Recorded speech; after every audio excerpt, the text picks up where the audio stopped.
All right, with the recent resignation of Congressman Jesse Jackson Jr., a House seat has opened up in Illinois. So who's going to fill this? Well, remember Mel, I hit the lotto Reynolds. He wants the job. Now, Reynolds held that congressional seat from 1993 until October of 95, when he was convicted of having sex with a 16-year-old campaign volunteer and other various sex-related charges.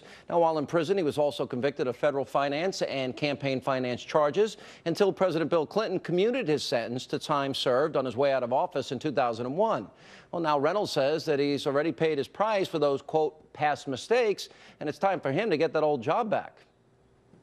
I made mistakes, but again, that was almost 18, almost 20 years ago. And President Clinton once said to me, who was kind enough to grant me executive clemency, he once said to me, don't allow the rest of the world to keep their foot on your neck. You have to go forward in life. You have to do things. I am not a 2, 3, 4, 5, 6-year sentence. Whatever you get shouldn't be a life sentence.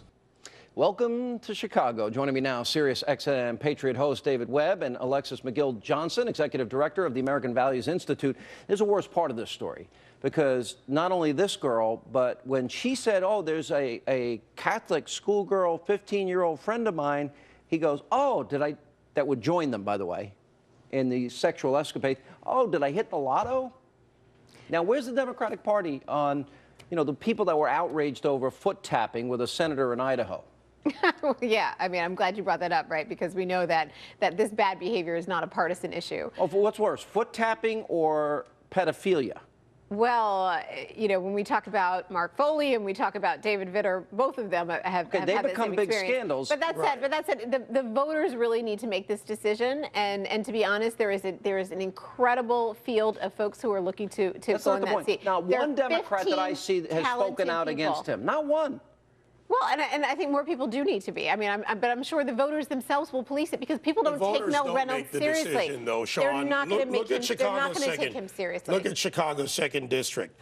Poverty rate, 22%, 20% unemployment rate. Education, only 21% of district residents actually earn a bachelor's. The national average is 28.5. Here's a guy that was a Rhodes Scholar, that was a basketball player in the European basketball leagues. He was known for liking the young girls, known for liking to play fast and loose. And why is this any surprise, though? Because here's another guy who's a member of the CDC, and let's look at the credentials of Al C. Hastings, an impeached federal judge. When you look at the fact that what we're dealing with is a culture problem, that Democrats accept that a guy that has sex with a minor, which is statutory rape, but a bigger issue, he was put in jail for misusing money meant for voter registration efforts. Do we want somebody making decisions when Congress spends the money who was convicted of fraud? No, the answer is no. No, but wait a minute. don't. But there's a question here that we've got to have answered. Mark Foley, huge issue before an election. But an adult. Good point. Foot tapping in a stall, senator. Wait a minute. Reelected. Huge issue and reelected. Hang on a second. But the point is that there was Republican criticism, and it was a big national story. Pedophile, convict, 15-year-old Catholic girl. Oh, did I just hit the lotto? And this guy's running, and not a peep out of the Democratic leadership. Well, we haven't had time. He just filed his papers. I mean, this is a race. There are 15 people.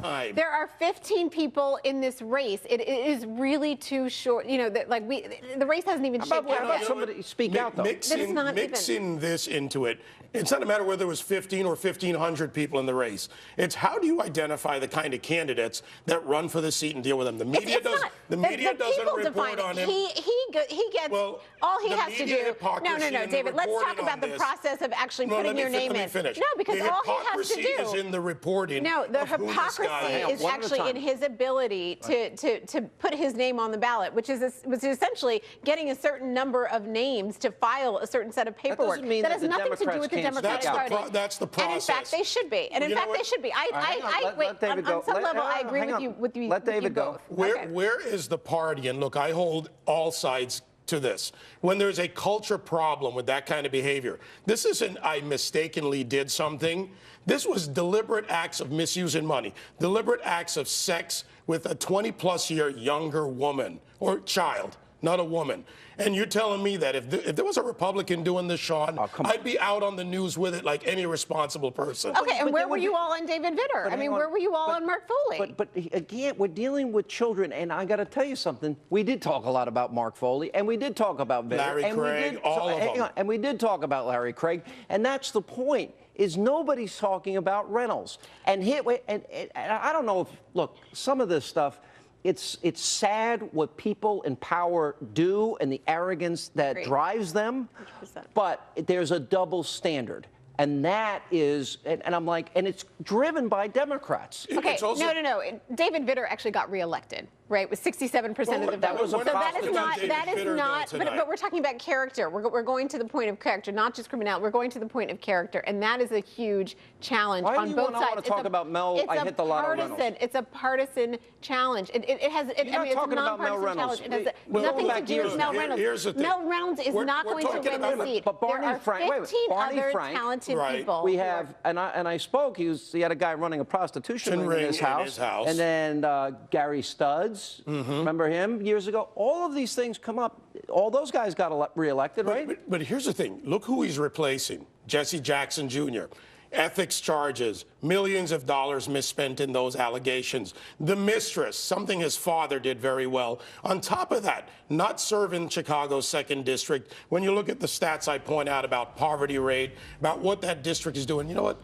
They will go because of identity politics in the Chicago machine and either elect this Marion Barry-like reject. I guess R. Kelly wasn't available for them to go pick on this kind of character. I got to tell you. I got to tell you. But that's what we're dealing with. The bee set me up. War on women, right?